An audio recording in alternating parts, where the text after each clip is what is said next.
Hello दोस्तों, मेरा नाम है नवीन और स्वागत है आपका हमारे यूट्यूब चैनल ITI ऑनलाइन ज्ञान पे।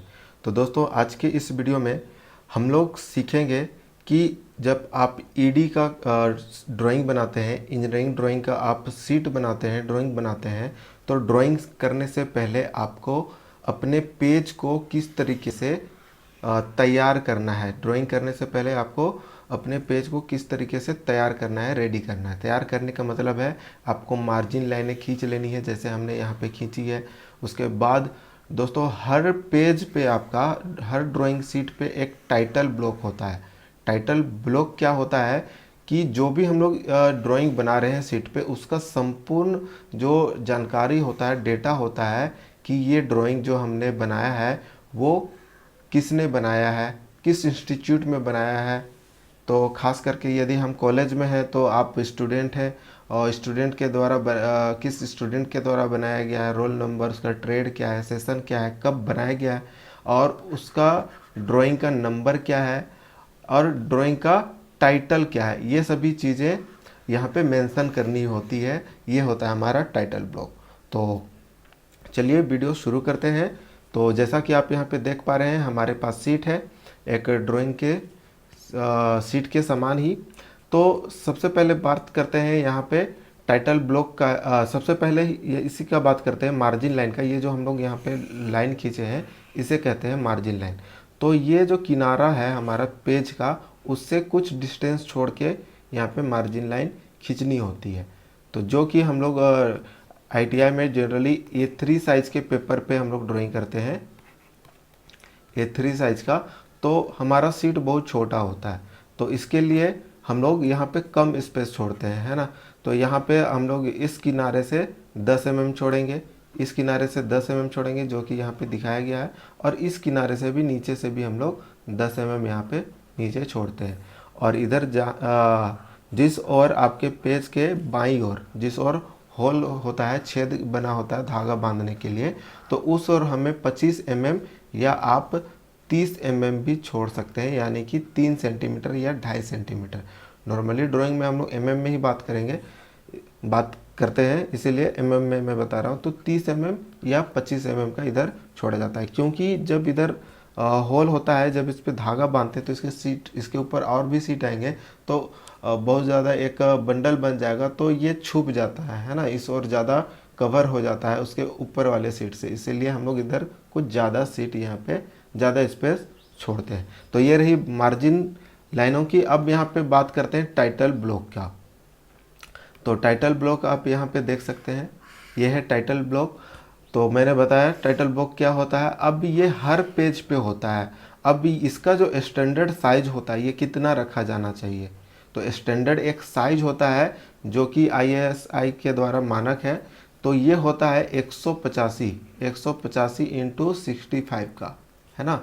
185 हमारा mm लेंथ होगा, और उसका विड्थ जो होगा वो 65 mm का इसका चौड़ाई होगा। ये जो है इसका चौड़ाई है 65 mm का। तो ये हम लोग लेते हैं, ये स्टैंडर्ड साइज है। लेकिन ये जो है हमारे सीट के लिए बड़ा हो जाता है, तो हमें कितना साइज में बनाना चाहिए, ये अलग अलग हमारे जो टीचर हैं ये अलग अलग साइज़ के दे सकते हैं, और अंदर का फॉर्मेट अलग हो सकता है। लेकिन अगर कोई पूछे कि स्टैंडर्ड साइज क्या होता है, तो वह ये होता है 185 इंटू 65 का, ये रेक्टेंगुलर शेप में होता है। और इसके अंदर का फॉर्मेट अलग अलग हो सकता है, अलग अलग कॉलेज के लिए अलग अलग टीचर का अलग अलग फॉर्मेट हो सकता है। तो हमने यहाँ पे एक सैंपल लिया है, जो कि बुक में भी आपको कुछ इस तरीके से मिलेगा। तो ये आपको बनाना नहीं है एक्चुअली में, इतना बड़ा बनाइएगा तो इधर आपको बहुत कम स्पेस रहता है। इसीलिए मैं आपको बताऊंगा कि आपको आपके सीट पे आपके जो टीचर हैं वो साइज़ का जो बताया गया आपको वो साइज़ का बनाएं। या यदि आपको किसी तरह का गाइडेंस नहीं मिला है, या आप हम जो यहाँ पे बताने वाले हैं उसे भी आप फॉलो कर सकते हैं, ये गलत नहीं होगा। तो हमने यहाँ पे लिया है आपका ये ड्राइंग शीट है। तो यहाँ पे देख ले, इसका साइज़ हमने लिया है 120 mm और ये लिया है 60 mm। ठीक है, फॉर्मेट जैसा कि मैंने बताया अलग अलग हो सकता है। और दोस्तों सबसे इम्पोर्टेंट बात है, यहाँ पे मैंने यहाँ पे आपको शो करने के लिए 25 mm लिखा है, आपको शो करने की ज़रूरत नहीं है, बस आप एक लाइन ड्रॉ करेंगे, ठीक है। तो यहाँ पे मैं इसे थोड़ा सा जूम कर देता हूँ।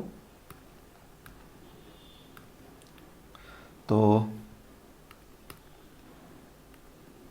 देखिए यहाँ पे जो टाइटल ब्लॉक है ये हमारा 120, यहाँ से यहाँ 120 और ये हमारा 60 का है। तो ये हम लोग इसका विड्थ कितना रखेंगे, तो इसके लिए हम लोग यहाँ पे रखेंगे 10 mm, ठीक है। ये 10 mm है और ये जो है 7 का है, ये 7 का है, 7 का है, ये 7 है, ये 7 है, ठीक है। और ये जो है यहाँ का थिकनेस है ये 5 है। और बात करें टोटल का तो ये हमारा 15 है ना। तो 15 हो गया और ये भी 5 है, ये भी 5 है। यहाँ से डिस्टेंस हमारा ये कितना है, 25 है। और बात करें यहाँ से तो यहाँ से आपका 35 है और बाकी जो बचा यहाँ पर भी आप 35 यहाँ पे डाल सकते हैं। और इस तरीके से आप यहाँ पे टाइटल ब्लॉक लाइनें खींचकर बना सकते हैं, ठीक है। इस तरह से आप फॉर्मेट में बनाइए। और इसमें आपको लिखना कैसे है, आपको जो नेम वगैरह लिखना है, जैसे यहाँ पे सबसे ऊपर में जो 10 mm का स्थान है यहाँ पे आप नेम ऑफ कॉलेज लिखिए, अपने कॉलेज का नाम लिखेंगे। जैसे कि आपका कॉलेज है, जैसे कोई भी गवर्नमेंट ITI जैसे लोहरदगा है तो यहाँ पे गवर्नमेंट ITI लोहरदगा लिखिएगा, बीच में आना चाहिए और ये यहाँ पे स्पेस थोड़ा सा बड़ा होना चाहिए, ठीक है। और यहाँ पे चेक्ड बाई, दोस्तों लिखने का तरीका क्या होता है, ये जो हमारा ऊपर में लाइन है और नीचे लाइन है इस पर टच नहीं करना चाहिए, इसके ऊपर में टच नहीं करना चाहिए, आपको बीचों बीच लिखना है, ठीक है। जैसे मैंने यहाँ पे लिखा है तो चेक्ड बाई यानी कि आपके टीचर का यहाँ पे सिग्नेचर होगा, नेम स्टूडेंट का नेम आप यहाँ पे नाम लिख सकते हैं, रोल नंबर यहाँ पे roll number, trade, session, date, इस तरीके से। यहाँ पे ड्राइंग नंबर, आपका ड्राइंग नंबर कौन सा चल रहा है कॉलेज में। यहाँ पे टाइटल ऑफ ड्राइंग, क्या आपने बनाया है उसका टाइटल, जैसे कि आपने कोई फ्री हैंड टूल्स बनाया तो आप यहाँ पे फ्री हैंड टूल्स लिखिएगा। उसके बाद यहाँ पे स्केल, स्केल आपका एक अलग चैप्टर है, वो आप पढ़िएगा तब आपको ये समझ में आएगा कि स्केल क्या होता है और ये सिंबल हम लोग क्यों डालते हैं। तो ये तो हो गया टाइटल ब्लॉक का साइज, आप इसका स्क्रीनशॉट रख सकते हैं और इसी फॉर्मेट में आप टाइटल ब्लॉक बना सकते हैं, क्योंकि ये हर सीट में आपको बनाना चाहिए। भले आपको टीचर नहीं बोल रहे हैं हर सीट में बनाने के लिए, लेकिन जो एक्चुअल रूल होता है वो हर सीट में ड्राइंग करने से पहले टाइटल ब्लॉक वहाँ पे बनाना होता है और उस सीट में टाइटल ब्लॉक होना ही चाहिए।